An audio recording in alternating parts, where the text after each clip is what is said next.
A cup of tea would be very nice, thank you. Yeah. Sit back and be comfortable. Oh, thank you. You're welcome. There you go. Thank you. 25. Nothing much would change in the way I think. I would live, love and laugh. Thinking back, I would also listen more and learn more. To dance more and worry less. Because when you dance, you're happy and it's a joyful thing. Worrying never works because it never works out the way that you expected anyway.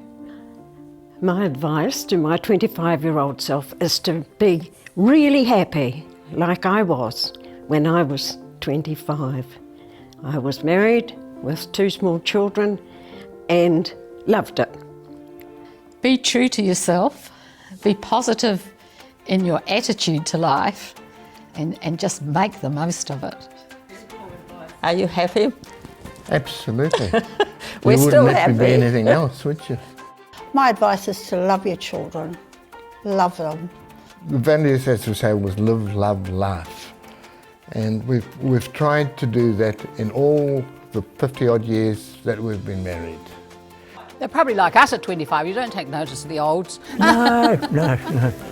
Now we're the olds.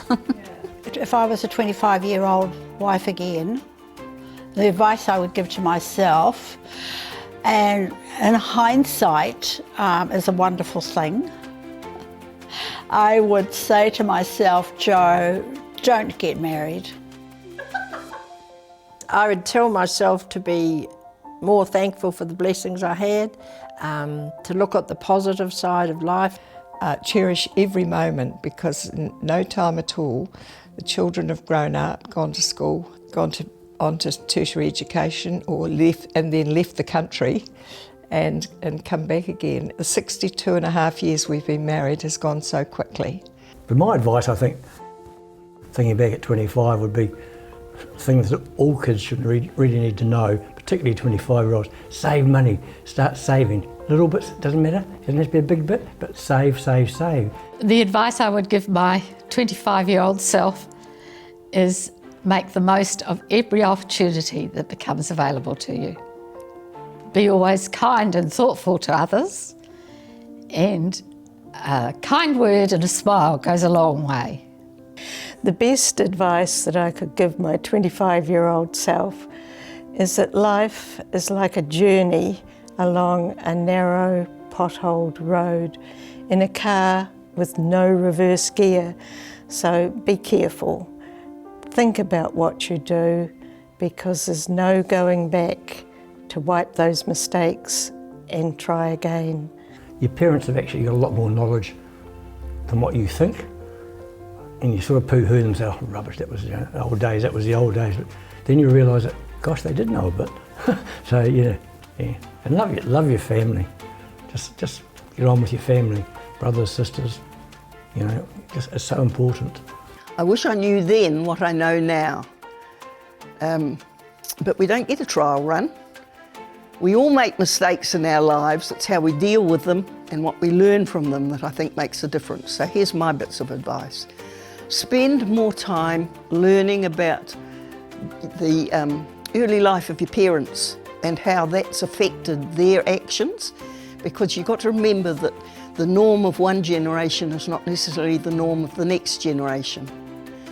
Ensure that you love, nurture and encourage your children and their aspirations, and don't spend too much time dwelling on the if-onlys of life. You do the best you can at the time under the circumstances. Another thing I would like to have done, I would have said, Jo, you really need to have a look at finances and investments and money and be a little bit more financial savvy so that you know what you're doing. See, today they know what they're doing, but when I was young, it was all up to your husband then to look after the finances. The advice I would give to me at that age would have been to open out more to others, do more. You think of yourself a lot at that age. And in today's world, I think it's important that men do as much as they can in the house and helpful with the children. I don't know, I think I only changed nappies for our kids about once or twice. There's quite a bit I would advise myself to be doing at age 25. In 1962, I was 25. I'd been married a couple of years. Things were really great. I wouldn't change a thing. So when you go through these life challenges, quite often there's a light at the end of the tunnel. We've had a very blessed life. We really have. And we're very thankful for that. I think it's more important to think about the happy times and your experiences, because that's what brings you comfort in your later years. There's my penny's worth.